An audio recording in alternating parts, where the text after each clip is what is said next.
শ্ৰীভূমি আৰক্ষীক নাকত ধৰি চাকত ঘূৰাইছে চোৰ ডকাইতে। সাধাৰণ জনতাৰ পৰা নেতা পালি নেতালৈ কাৰো ৰক্ষা নাই। চোৰ ডকাইতৰ হাতুৰা সকলোতে একে ৰাতিতে দুখনকৈ ঘৰত চলিল লুটপাট। শ্ৰীভূমি আৰক্ষীৰ অস্তিত্বক নাপাত্তা কৰি চোৰ ডকাইতৰ টিঘিল ঘিলনি সমগ্ৰ জিলাত। দেওবাৰে নিশা শ্ৰীভূমিৰ দুটাকৈ প্ৰান্তত অঘটন। শ্ৰীভূমি আৰক্ষীৰ বিৰুদ্ধে নাৰাজ ৰাইজ। সাধাৰণ জনতাই নহয়, চোৰ ডকাইতৰ হাতত সাৰি যোৱা নাই ৰাজনৈতিক নেতাও।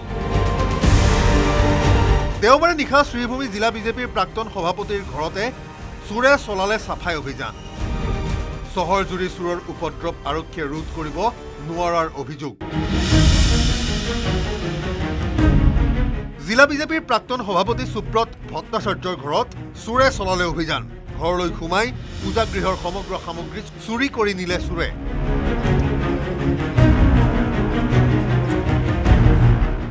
কণ্টিনিউৱাছ আমাৰ মন্দিৰবিলাকত, আমাৰ বেলেগৰ ঘৰবিলাকত এনেকুৱা চুৰি হৈ থাকে আৰু এইটো আমাৰ কাৰণে এটা মানে সঁচাকৈ এইটো আচৰিত কথা। এইটো পুলিচ প্ৰশাসনক মই ৰিকুৱেষ্ট কৰি আছোঁ, যদি সঁচাকৈ সিহঁতে ইমান ভালকৈ ডিউটি দি থাকে তেনেহ'লে এনেকুৱা হ'ব নালাগিছিল।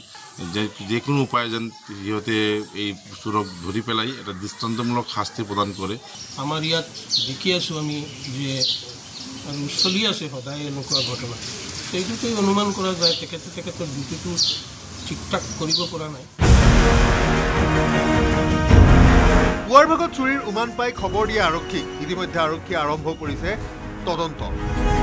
শ্ৰীভূমি আৰক্ষীৰ অকৰ্মণ্যতাৰ দলিল প্ৰদৰ্শনেৰে পাথাৰকান্দিৰ শশীনগৰত হ'ল ডকাইতি কাণ্ড। মাজনিশা ৭-৮জনীয়া ডকাইতৰ দলে শৈলেন পাল নামৰ এজনৰ ঘৰত চলালে উপদ্ৰৱ। পাল পৰিয়ালক হাতে ভৰিয়ে বান্ধি লুটি নিলে নগদ ধন আৰু স্বৰ্ণালংকাৰ। ঘটনাত আঘাতপ্ৰাপ্ত গৃহস্থ শৈলেন পাল সম্প্ৰতি চিকিৎসাধীন। মাজনিশা প্ৰচণ্ড বৰষুণৰ মাজতে ঘটি গ'ল ঘটনা। মানুষ হঠাৎ করিয়া আইয়া মানে দরজার মধ্যে আওয়াজ দিছে, মানে বহুত মানুষের দরজার মধ্যে আওয়াজ দিছে, দরজা থাবাইছে, দরজা ভাঙার চেষ্টা করছে। তখন মানে আমার বাবায় উঠিয়া, মানে বাবাই তো বুঝছেন না, তাই উঠিয়া দরজাটা খুলিয়া দিছেন। দরজাটা খুলিয়া দিতেও মানে তানোর উপরে তারা অ্যাটাক করছে। অ্যাটাক করিয়া মানে টানতে বান্ধিয়া মানে তাইন মনে হয় একটু আতুত লড়াইছেন এদিকে পুরা মানে তানোর হাত খাটিছে। বাইসরা হাসপাতাল লইয়া যাওয়া হয়েছে মাকুন্দা। এখানে এখন তাই এডমিট আছেন।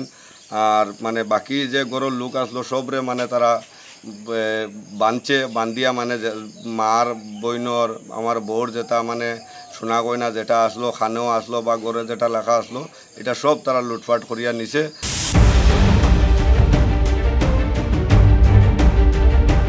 শ্ৰীভূমি আৰক্ষীৰ শেহতীয়া সোপা ঢিলা ব্যৱস্থাই অতিষ্ঠ কৰিছে ৰাইজক। ৰাইজৰ দাবী, শ্ৰীভূমিৰ পৰা চোৰ ডকাইত মষিমূৰ হওক।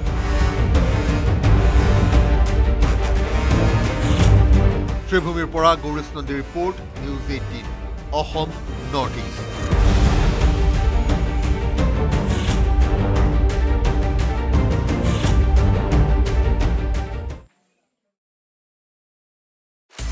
আপুনি বিচৰা বাতৰি পাব কেৱল নিউজ 18 এপত। নিউজ 18 এপ ডাউনলোড কৰিবলৈ স্কেন কৰক এই QR কোড। গুগল প্লে ষ্টৰতো পাব এই নিউজ 18 এপ।